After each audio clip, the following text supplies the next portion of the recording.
I'm your host, Marie, and we are joined today by Luke Sniewski. He did his PhD research on a topic that I found quite fascinating.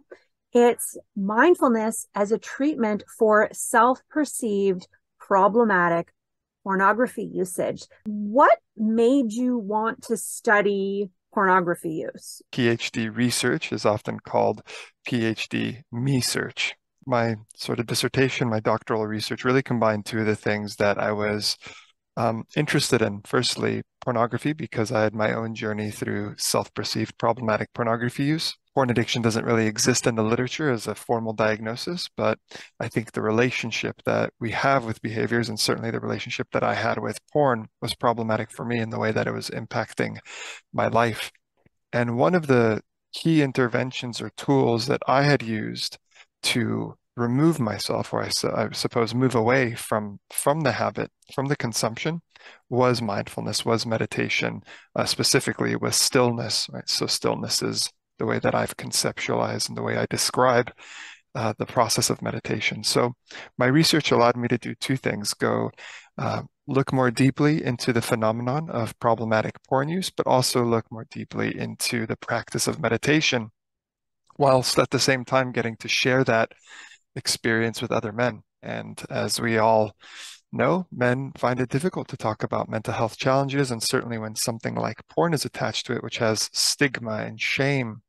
So it makes it even harder to open up about that sort of topic. So while it wasn't intentional, one of the consequences was that my research was almost therapeutic in and of itself. The interviews, the interactions, and the conversations with these men that were participants. It was the first time that many of them actually spoke to anybody openly and honestly about their porn use. So it was a gift in many different ways.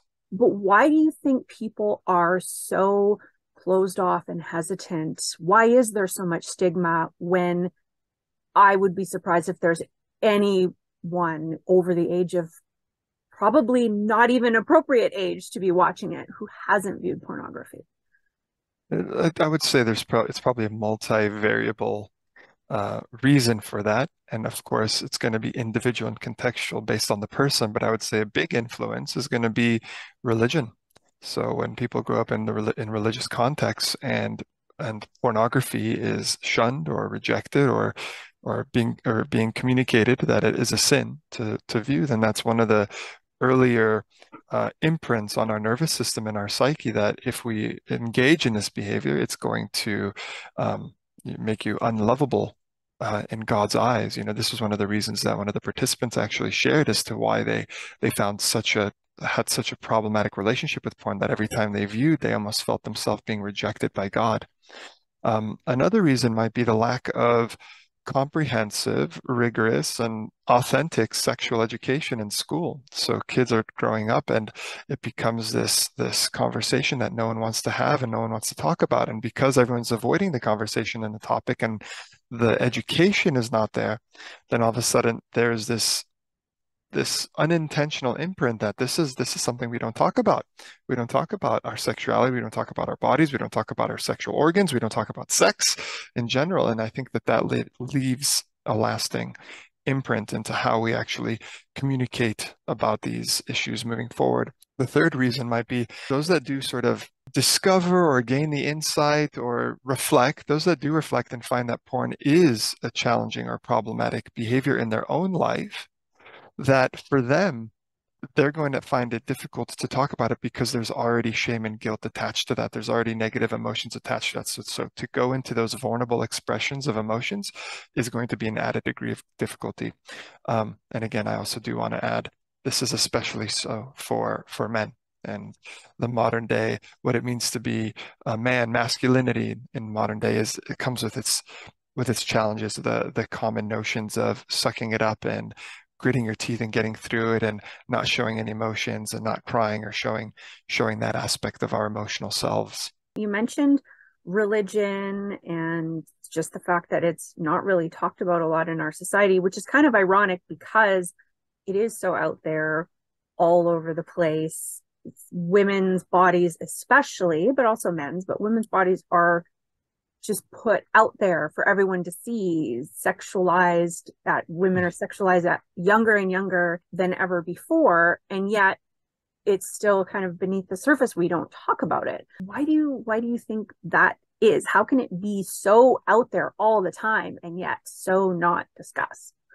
That's a great observation. So the sexualization, I think I fully agree that mainstream media and mainstream culture is highly sexualized, especially towards the female body. But again, it only goes to a specific degree, to a certain step. It doesn't cross that threshold into actual what porn goes into, which is showing the actual act of sex. So I think because we're hidden and because that last ingredient is so ignored and so um, not really talked about and openly. So I think that again, it leaves those subconscious imprints on our nervous system that this is something to be avoided, a conversation to be avoided, an experience to be avoided. And then there's, I don't know if you agree or not, but there's also the issue of younger people seeing pornography and thinking that this is how sex is done. And often the sex in pornography is quite demeaning and quite detached from any type of true intimacy. So I'm wondering if you have any thoughts on that, or maybe how it's affected either yourself or some of your study participants. Absolutely. No, this is one of the reasons why I think that comprehensive or comprehensive sex education is so important to display and demonstrate what the act of sex can be like in terms of its true intimacy and emotional vulnerability and connection that isn't just physical and oftentimes physically aggressive, as most mainstream pornography sort of projects. And so it is a huge challenge that the sexual script that young minds are getting exposure to is mainstream pornography, which, as you said, is void of intimacy. Every person that's going through the journey of either moving away from porn, going abstinent, or reducing their use, whatever it may be, that's an individual journey. I know that for some that decide that, hey, you know what? I just want to be able to relate to porn in a healthier way. There's content that is being created out there that does aim towards demonstrating and displaying the act of lovemaking, the act of sex in terms of its full intimacy, rather than just what is commonly sort of offered or presently offered through mainstream porn. For some, that's the answer. For me personally, I found that it just made sense to move away completely. And I even did experimentation over the course of the first 3 years of abstinence, where there was a very small number of times where I would once every several months experiment to see, I wonder if I'll feel shame and guilt this time. So as a conscious experiment, and every time I'm like, no, it doesn't matter how much distance I've given myself. It doesn't matter what the context of my life is, no matter how much emotional vulnerability and even transparency I have with sharing with a partner that I might have been with, that hey, this is what I did. I'm just experimenting to see if shame and guilt are there.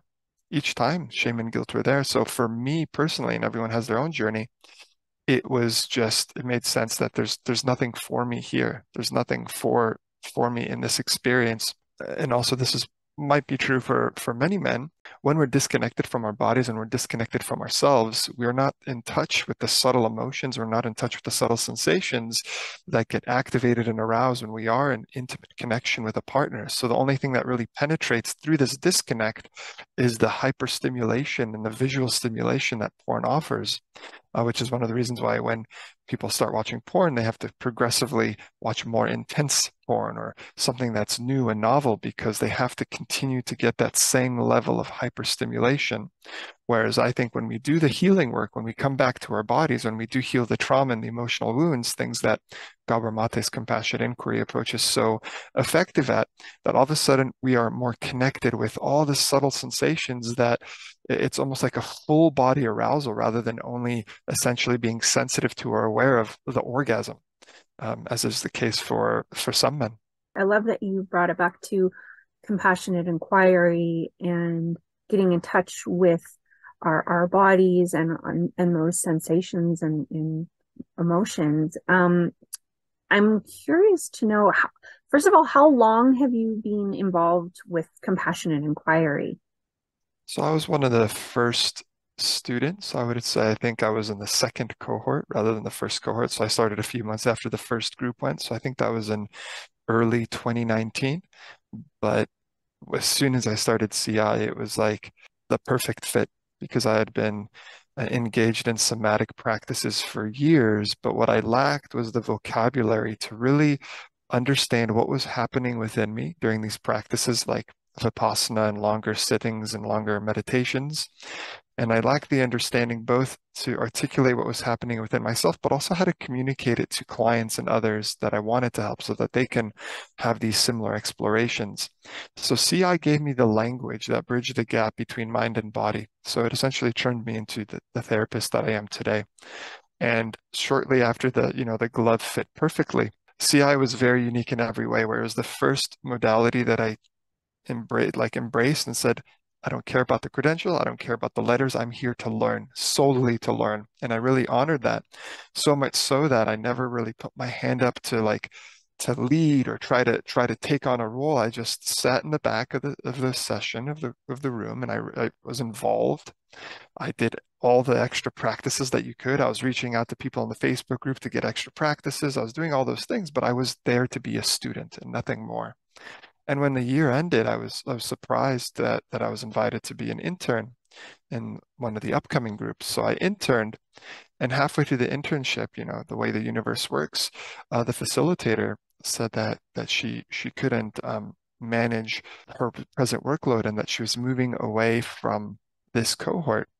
And after she had seen uh, me facilitate, because all the interns get a round of facilitation, so I facilitated a meeting. She said, you and my fellow intern, you two can handle this. You two can facilitate the rest of the year. So we were just me and my colleague and friend Pam, we were just thrown into the deep end of facilitation way earlier than we thought we were going to. And here we are. So right after that, we both Pam and I have continued on. We're both continue to be facilitators, and it just fit. It was the right fit, and we're continue to refine our understanding of CI. And I think the best way to learn is to teach. So what a gift it's been to be a facilitator and a mentor in CI, because with each student, with each group, with each experience, with each therapy session, it really does deepen and refine the understanding of this magical tool known as CI. So it sounds like when you first did your study on self-perceived problematic pornography usage and mindfulness, or specifically meditation, you were already familiar with some practices that were similar to compassion inquiry with the somatic components. So I was going to ask you if CI has changed your relationship with porn or given you a different understanding at all of that process. Yeah, I think that it's the words and the nuance and the subtlety. So some of the bigger sort of relational patterns that I had stumbled across led me to radical acceptance. Again, your shirt says it aptly and beautifully. That that I accidentally almost stumbled upon through practice, through meditation, because essentially that's what I was practicing in every meditation sitting was, can I say yes to everything that comes up within this sitting? Can it be a universal yes and an allowing of this somatic experience? CI is what sort of really chiseled away my understanding of what was happening and why it was happening, and helped me to connect the dots to a deeper, richer understanding and appreciation, and a sense of gratitude for what this young nervous system, when I was a young child, what this nervous system had to go through in terms of the way it adapted to its environment, the way that this little guy inside of me had to adapt to his environment. So CI provided the clarity to something that was already naturally happening, which is again why I said it was just this natural fit. It was just the next progression. What classifies as like a pornography addiction is something like 11 hours of pornography viewing per week.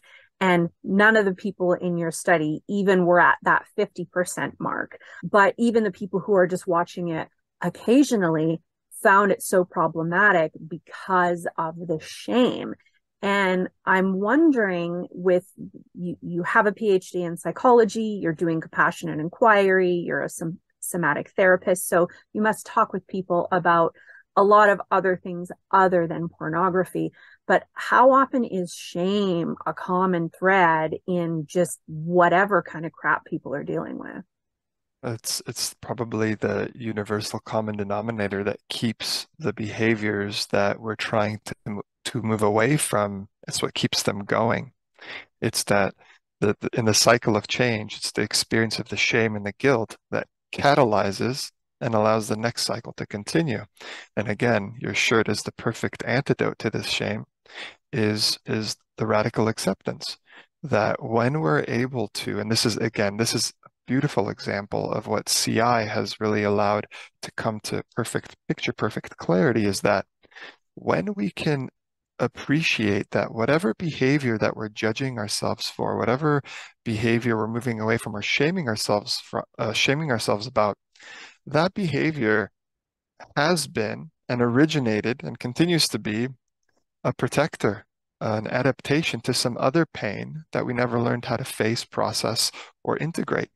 So it wasn't always problematic. At some point, it was only a stress reducer, a pain avoider, or some self-soother. It was only over time that we realized that, hey, this automatic behavior, this automatic coping strategy that I've now conditioned into my nervous system, it isn't always helpful anymore. In fact, it's starting to be destructive in the sense of porn is one of the quickest ways to erode a relationship, especially if it's done in secrecy, if it's done in privacy, if it's done and it's hidden from the other partner. So again, what was meant and intended to be a protector is now starting to um, influence our life contextually in ways that we don't want.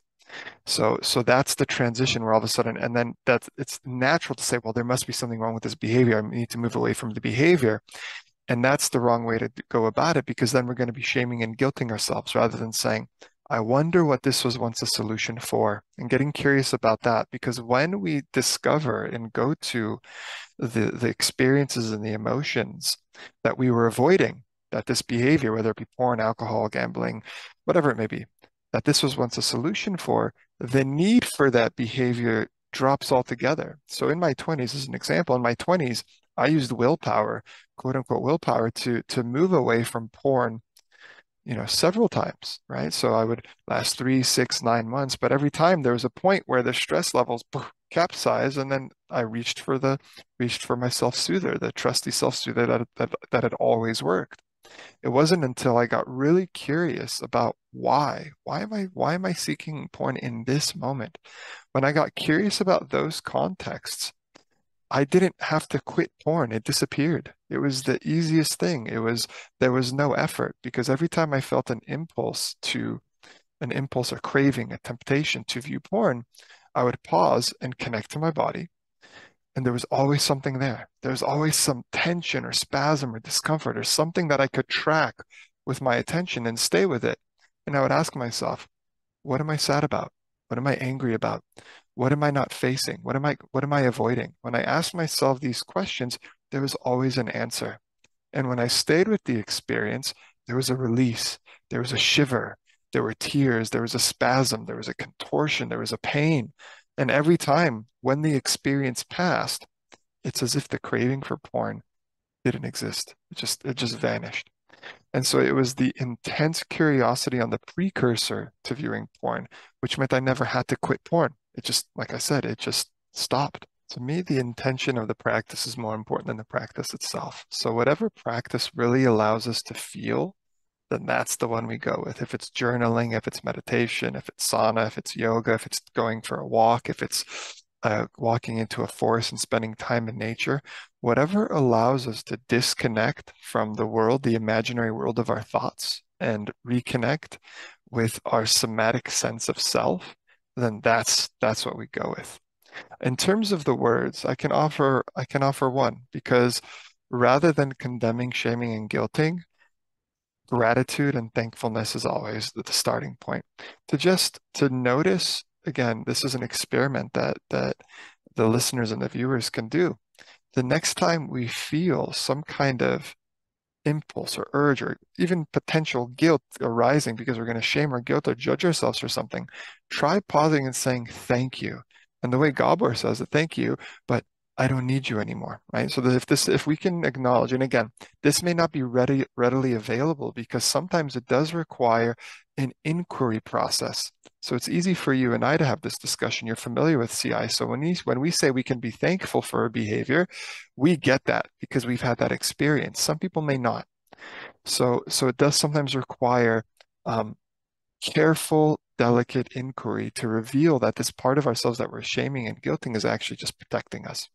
And when we do say thank you, and as Gabor would add, but I don't need you anymore, it's the starting point for the intention is the same. The intention of wanting to move away from this is completely consistent, whether we judge and condemn it and shame it, or whether we say thank you, but I don't need you anymore.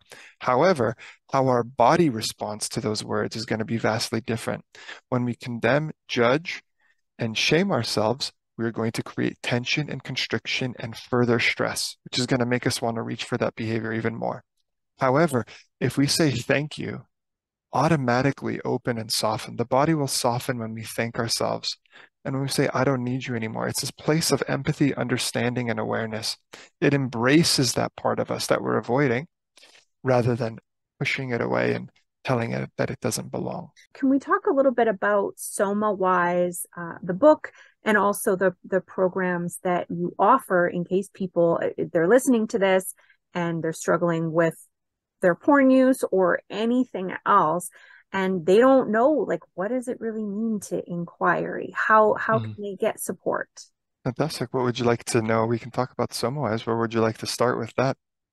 So Soma-Wise is the book. You also have like a group Yeah, program, right? right. My intention was to always write the book first, and then the program was supposed to sort of develop from the book. But it so happened that I actually the program launched first, so that's been going now for nearly 2 years, and it's the book is a companion to the program. So while the book explores the progressively deeper and different ways that we can practically access our somatic experience and reconnect with our body, the program itself is the structure and the guided process of actually taking the strategies and tools and techniques from the book and implementing them. So Soma-wise, so the reason the what I found was lacking was that while the concept of connecting to the body has been becoming more popular, and certainly it's now at its peak where everyone's talking about being in the body, connecting to the body, somatic psychology, there are a few resources that actually talk about how. And so my intention with Soma-wise was to actually provide a step-by-step process and layer-by-layer process of what it means to embody your body in progressively deeper contexts, starting with the things that we're already doing, our lifestyle choices. A meal and sleep and movement become very different activities when we're paying attention to our body and how our body is responding to these lifestyle decisions, rather than merely blindly following something and just doing it and staying in the mind. It's from there that it progressively, I mean, it's really hard to stay in the body when you're in a relationship with someone else because there's two nervous systems that are interacting with each other, and there's going to be responses and reactions on both ends. So if you're asking someone to change and say, okay, well, next time you're in a relationship with someone, you should be more present in your body and not react. That's going to be a really hard task to do, which is why these earlier practices that are more control in a more controlled environment, a more personal environment, all of a sudden these skills, this capacity to stay connected becomes easier to do when we're in relationship with others, which is when it matters most. It matters for us to be embodied when we're in relationship with others is when it's most meaningful. Otherwise, we're not engaging with the person or the situation in front of us. We're actually just engaging with our imagination, with thoughts, our beliefs, or judgments of what's happening, rather than considering from an embodied state, hey, this is how this moment is impacting my body. I can also appreciate the thoughts I'm having, but I'm curious about what's happening in that body and that mind, and we'll have a greater understanding of this present moment rather than relying solely on the projection of the mind, unconscious to the fact that this emotional experience in our body is actually driving and dictating our thoughts of the situation. That actually brings me back to the topic of porn, and I don't know how much you've followed or been in touch with any of your participants, but I am curious to know how their relationships shifted after they developed more awareness and more compassion for themselves around their porn use. That's a great question. So again, every person is different, every context is different, every person's on their own journey. But what one of the research findings was that acceptance was one of the magical keys to uh, move away from the rumination that was being caused by porn. So a lot of the shame and guilt perpetuated rumination on porn. So there's self-judgment. When the participants, and not all of them, when some of the participants, a few of the participants, many of the participants, I'm not sure what proportion it was, when they were beginning to accept themselves to a greater degree, the rumination on porn dropped off significantly, and so did their porn use. So many of them described by the end of the study that I now view less, far less, like significant reductions. But what they said, which was important, was that but now they choose to watch porn, and before it wasn't a choice. So that was one of the reasons most of the men came to the study, said that they weren't choosing to watching porn. They were watching it because of this uncontrollable reaction to stress, and because they felt they had no control over it, which was one of the reasons that it eroded their sense of autonomy and sense of self. When they grew to accept themselves and their porn use, when they did choose to watch porn as a conscious choice, they were no longer burdened by the shame and the guilt. So it was unique that the antidote wasn't abstinence, it was acceptance. And acceptance for some meant the commitment to abstinence, and some it meant just a more conscious relationship. The greatest impact of all was the relationship with themselves, which arguably is the most important relationship, because how we relate to ourselves is how we're going to relate to the external world as well. I'm sure for anyone who is familiar or maybe not familiar with Gabor Maté's work, he started kind of developed his work here in Vancouver on the downtown east side, working with clients who were very complex, had very complex addictions and trauma. And again, it seems like any of those things that we reach for, a lot of it is the shame. Even people with major addictions, the more they're able to connect with themselves, even though the brain chemistry, they might have a physical addiction, that starts to drop off as well. Yes, and I think that that's one of the reasons why, well, the hardest of hardcore drug addicts don't start with those substances, just like in the world of porn. It's not until some of the men that reached out to me for support within the research in the program was because the first sign that distressed them was that they were no longer watching porn that they had started with. All of a sudden, their tastes and the things that they were finding sexually arousing were things that were distressing to them, whether it was certain fetishes, whether it was rape porn, whether it was being attracted to just different, questioning their sexuality because of the porn that they were finding themselves attracted to. So that was again the sign that the human organism and the nervous system begins to seek these harder and harder, or more unique or more stimulating versions of the substance and the behavior that we're leaning on to soothe and support ourselves emotionally. Mm-hmm. So it's interesting. I have a therapist, and I've dated men who've had problems with porn that impacted our relationship. And it wasn't coming from me judging their porn use. It was the secrecy, the shame, the unwillingness to talk about it. One even had told me just voluntarily that he had given up watching porn when we met. And I was like, that's cool. If you ever want to watch it, like, I'm not going to restrict you, because I know that me telling you can't watch porn is going to be the thing that makes you want to watch it. Whenever sort of the topic came about in our world, I'd be like, oh, how's it going with the porn? And he would maintain, oh, I never watch it anymore. I haven't watched it in however long. And each time I would reiterate, well, like, there's no judgment for me. The only thing I would ask is that you be honest. And yet he kept lying about it to me. Mm. And then when it all came out, and I accidentally happened to find out that not only was he watching porn, but it was like this huge deal, right? He actually tried to say that it was because I was so anti-porn. So it was almost like projecting, like, when did that ever come out of my mouth? Never. And I don't know where I was going with this, but that those thoughts just kind of came to mind, and I'm wondering if you Well, have you're any thoughts tapping, on it. Yeah. yeah, you're tapping into a common theme that was present in the with the participants. Many of the participants came into the research because it was impacting their relationship with their significant partner, and that secrecy and that lack of transparency led to, again, this increased sense of guilt and shame, but it also created a massive disconnect from the partner. One of the consequences too, again, this was common, was that porn was satisfying a sexual need that then the the partner doesn't get the intimacy, the sex, and the love that they're wanting and needing in the relationship because those needs are being satisfied through porn. Again, this common experience, especially if it's hidden in shame and secrecy. So what you're stumbling upon is a would have been almost like a almost accurate account or accurate representation of what can happen from within relationships when there isn't communication around it, when there isn't honesty around it, and that continued breach of trust, or in this case, it was trust, begins to create that wider and wider chasm between the partners.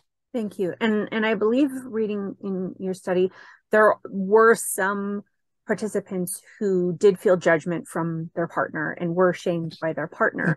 But then Yep. there were also people whose partner was very supportive and encouraging and didn't have an issue, and yet they still felt that internalized need to be secretive and feel ashamed. Yes. Well, again, it's not the responsibility of the partner to soothe or be the therapist for the person that is addicted to porn or has a problematic relationship with porn.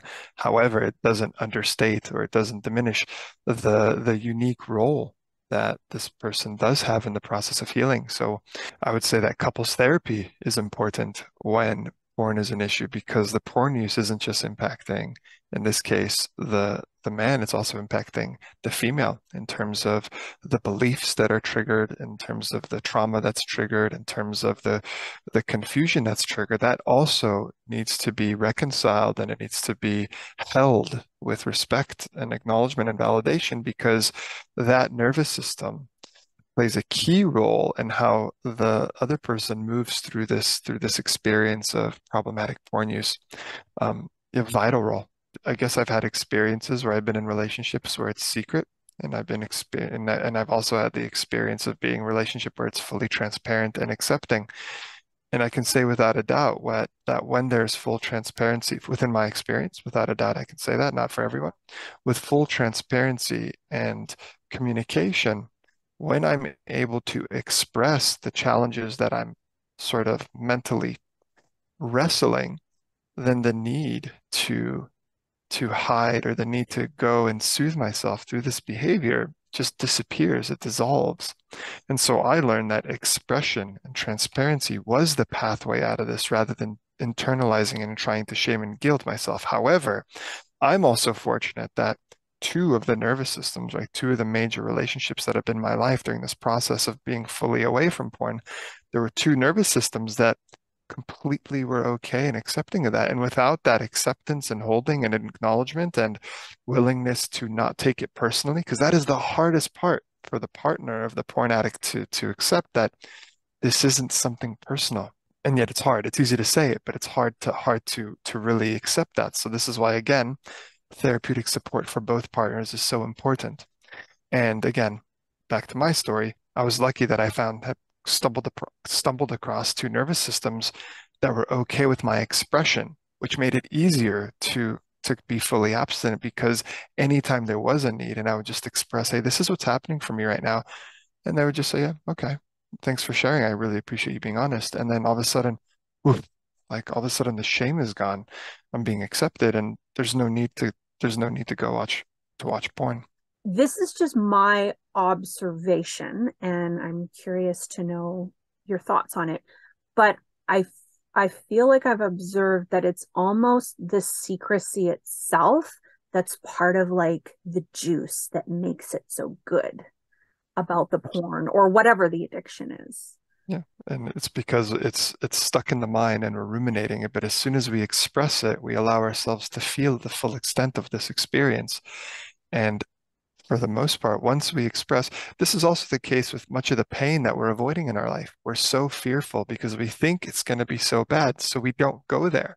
But when we actually do allow ourselves to surrender to the experience that we're avoiding, one of the common experiences that you sort of think, oh, was that it? I mean, it's not comfortable. It is painful, but it's like, oh, I could I could do that. That wasn't as challenging or impossible as I thought. And the same thing happens with expression. We're hiding this thing, we're ruminating on it, we're spending so much mental energy trying to keep this thing hidden. And simply by expressing and just communicating it and getting it out of our head, we experience the immediate relief. We soften, we let go of that tension and constriction that was required to keep this thing bottled up. Again, which is why transparency and open communication is so vital and important in relationships. Because if we accumulate these little things, these little secrets, no matter how small, we're just building this rigid structure around our experience and around ourselves that prevent us from connecting with and being with the person in front of us. So, Lou, this is actually bringing up a thought from my past. A close friend of mine from childhood died from her opioid addiction. And I remember her saying back in the fairly early days when we were teenagers, her saying that having this secret and being able to like go into the bathroom and use and kind of be like, screw you to all those people out there. Yeah. Like she actually found that empowering.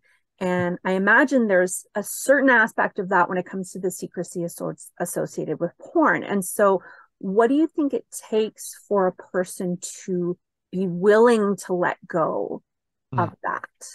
Well, it's a really interesting dynamic that you've brought up because something similar happened in my own experience when I moved away from porn and I reflected on my use. Again, when you move away from something and you become still, it gives you that space to reflect, which is another reason why I'm a big fan of stillness.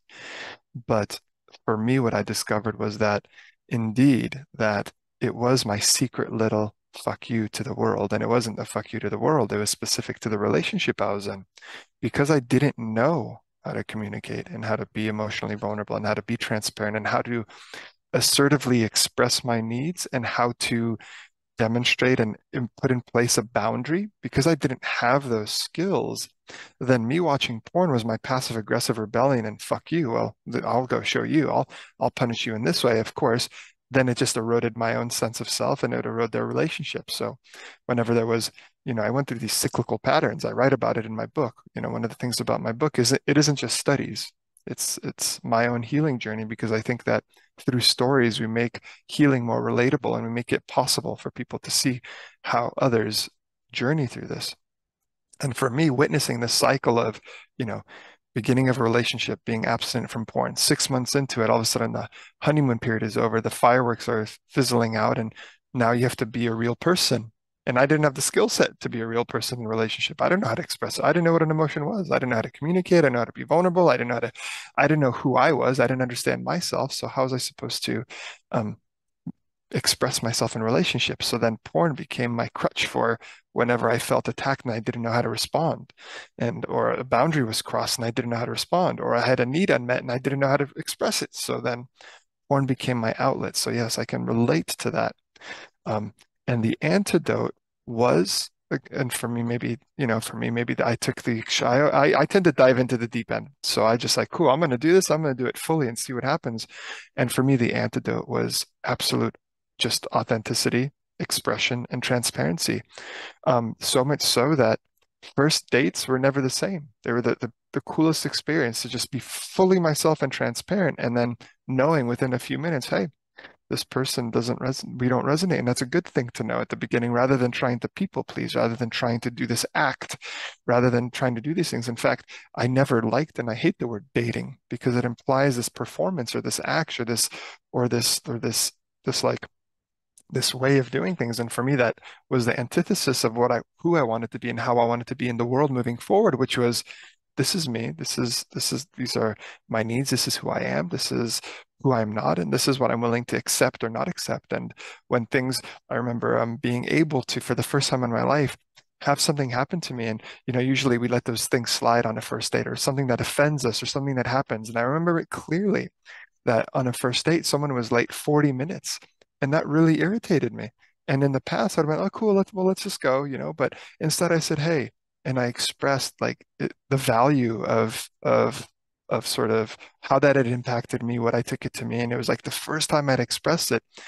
And the person I was with on that date said, yeah, wow, thank you for sharing that. No one's ever told me how that impacts them, and I really appreciate you sharing. It turned into a moment of connection because I was able to firstly express a boundary and express a need rather than, you know, push it down in the hopes that I could just, keep it to myself. But that would only, again, that would be planting the first seed of resentment in the relationship. And then that's where the relationship would start from.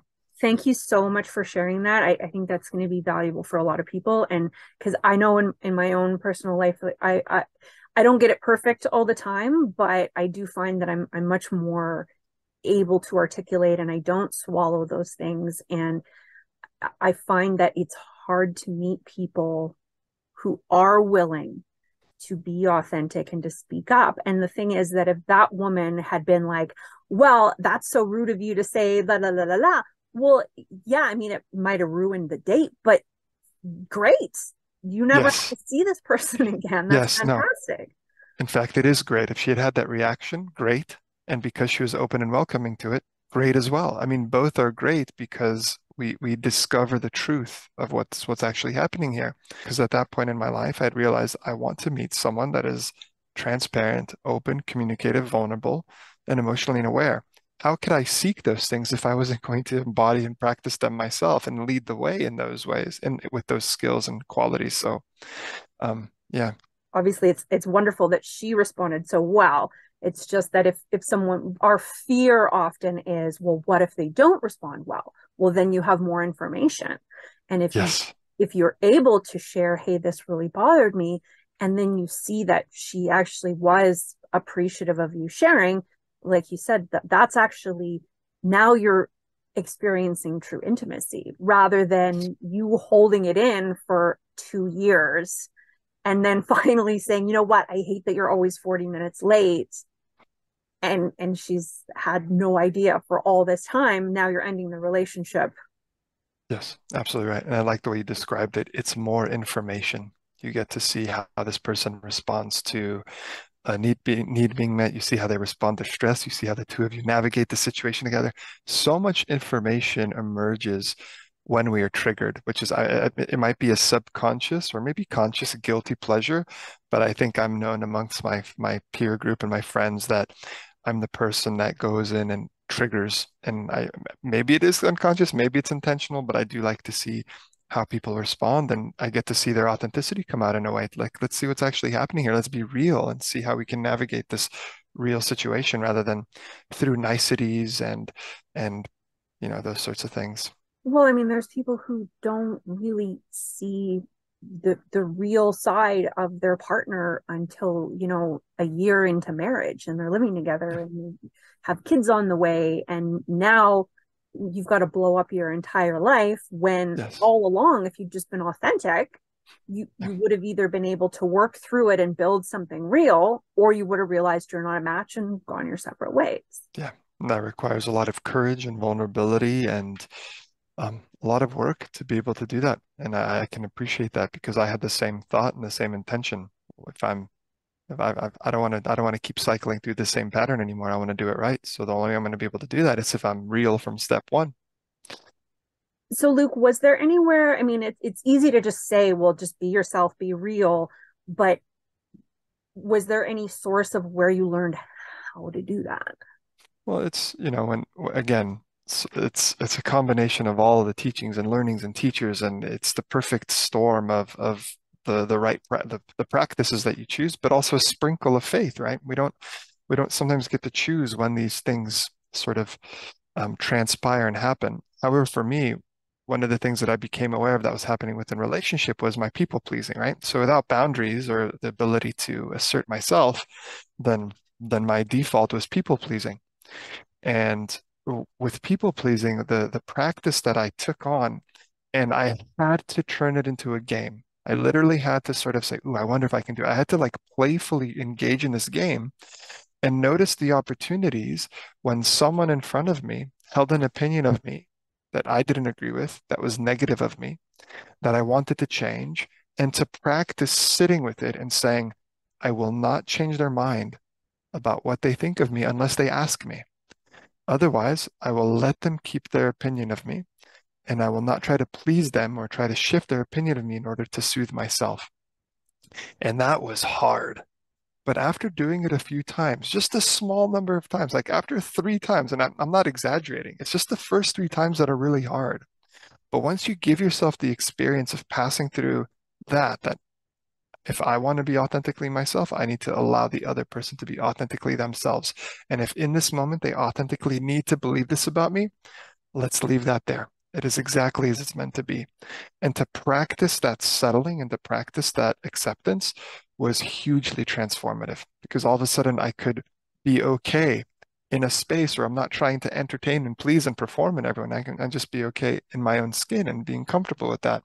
That was huge because that skill and capacity also translated into relationships and friendships. So it allowed me to be more authentically myself and show up and actually find real friendships rather than a wide circle of people that I had superficial connection with. It actually turned into a small group of individuals who I forged deep connections with because there was this foundation of authenticity and vulnerability and expression. Thank you, Luke. I have similar experiences where I used to try, and if people had the wrong idea, I would go out of my way. I might spend all day trying to reassure them, no, this is like a misunderstanding. I'm not that person you're thinking I am. And usually at the end of the day, they still had that opinion. And I had invested all of this time and energy and just completely drained myself all in an effort to convince someone who I probably didn't even care about that much personally. So I imagine it's been a big time saver and energy saver for you. It has been for me. It's exactly what happened. You just have so much more energy to give to the relationships that do matter and the relationships that are showing up. Again, and it's also in line with many of the philosophies and the teachings that I've come across that we can't control these things, that we have the practice of acceptance. All these practices and teachings really come to the surface, even in a tiny little moment of someone having an opinion of you that you don't like. In that moment, all of these teachings have the potential of liberating and freeing us from our preconceived notions to really allow the present moment to be as it is, to really accept ourselves and to because if we held the belief that we are fundamentally good enough as we are, then that person's opinion doesn't affect us, and yet here it is affecting us. So again, it's this opportunity to feed a new belief, an opportunity to embody universal teachings that many of us would agree with if intellectually, but again, when we're faced with the emotional trigger in the moment, it's a little more challenging to practice, but well worth it if we can lean in. So, Luke, do you still, I imagine that under certain circumstances and with certain people, those triggers still Of come up course, of wanting to please and of wanting course. to prove your worth. Yeah. Yeah, of course. And the difference is and this is true, it was true of the porn use with the participants, and it's true of this with me. When it's the conscious choice, it's not stressful anymore. So when it's a subconscious people pleasing, it tears away at our sense of self. If we know who we are, and there's moments where I'm just like, you know what, in this moment, I'm choosing to do this. One of the environments is as a facilitator of CI, I'm genuinely motivated and inspired to really help and be present for every single participant. And that's the sort of the hat I put on when I'm a facilitator. In everyday life, in social situations, I'm far more detached from whether or not this person is going to accept me or not. It's easy to go to social situations and just be present with whatever almost comes my way rather than trying to seek being accepted or seek approval, if that makes sense. So I suppose in So it depends on context and whether or not I'm choosing and I'm conscious of that decision to want to please. Because I think at the heart of who I am, I believe myself to be a kind, generous, giving person. But I want it to be my conscious choice to do those things rather than a subconscious reaction. So it transforms what I consider to be a weakness, which is people pleasing.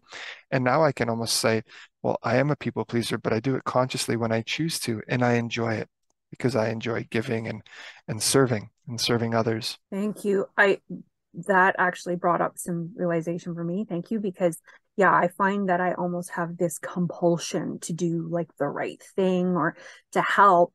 And when I'm able to step back and sometimes even choose not to immediately offer help that I don't have the bandwidth to give, as one example, then if I am offering compassion or kindness or generosity, I'm doing it consciously, not compulsively.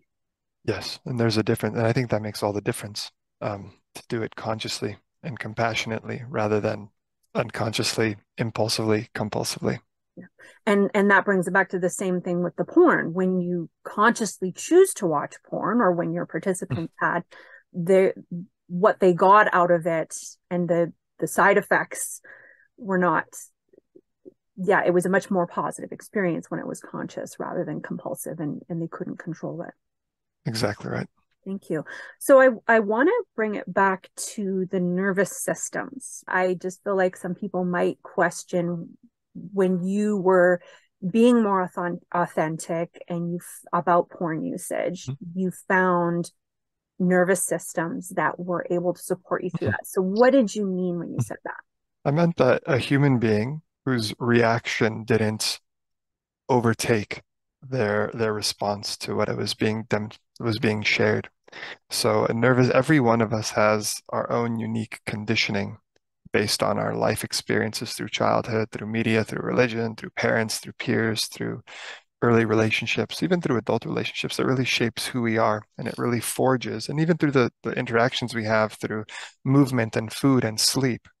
That's all going to impact how we show up and how our body is showing up to the present moment. So the nervous system, where they were easily triggered.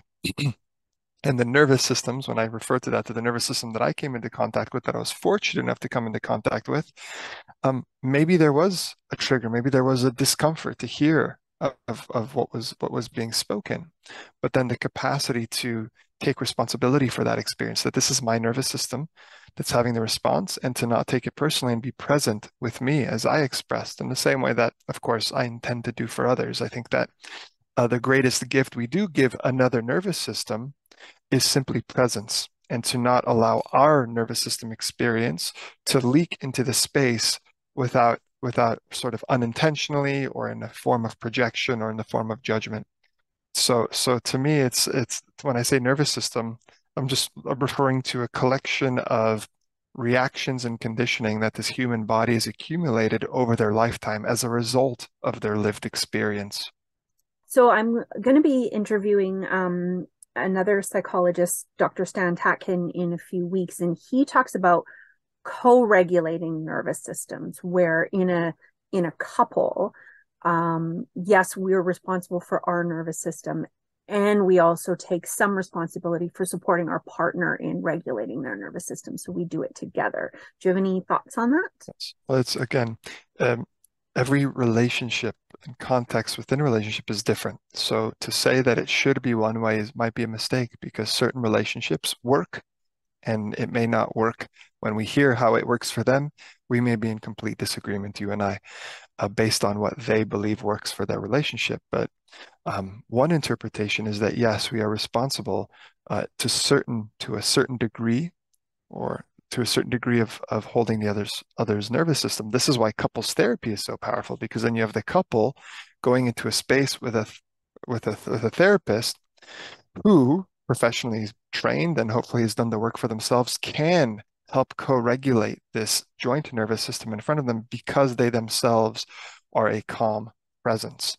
So indeed, when we're in relationship with someone, I maybe the wrong word is ideally, but what a beautiful experience it can be if one person who's calm and present can be present while the other nervous system is triggered and activated and is projecting and maybe even attacking.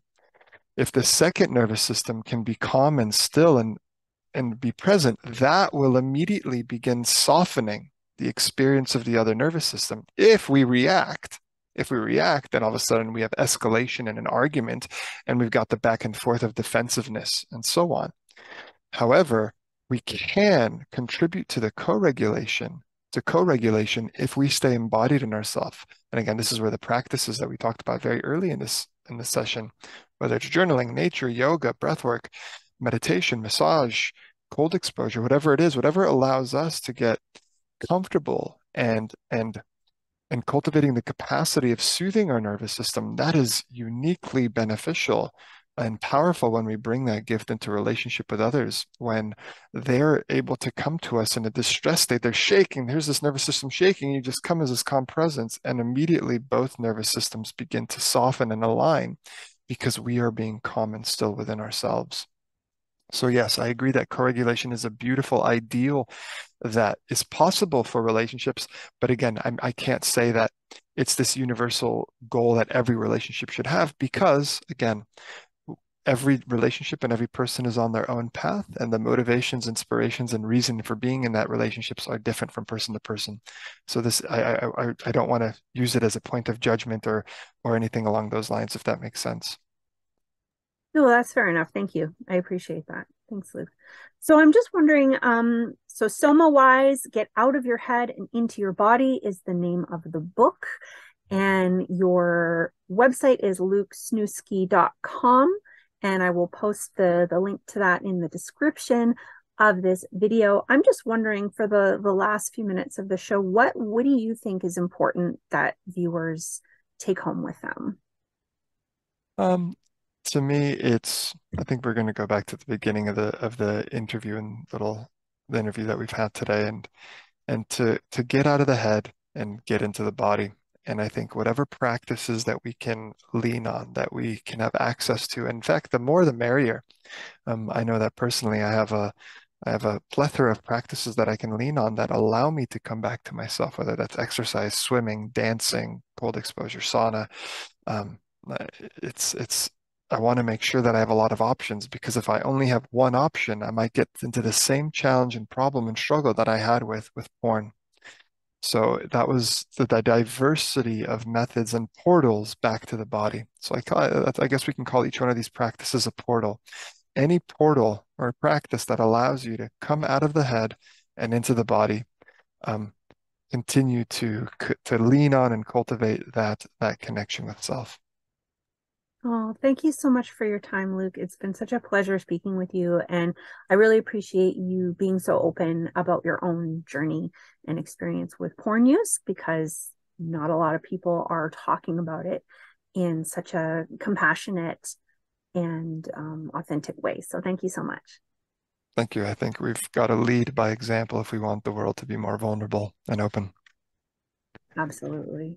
Sending you lots of love. If you enjoyed this video, give it a thumbs up. Make sure to subscribe and check out one of these lovely videos. Thanks for being part of this community, and we'll see you next time.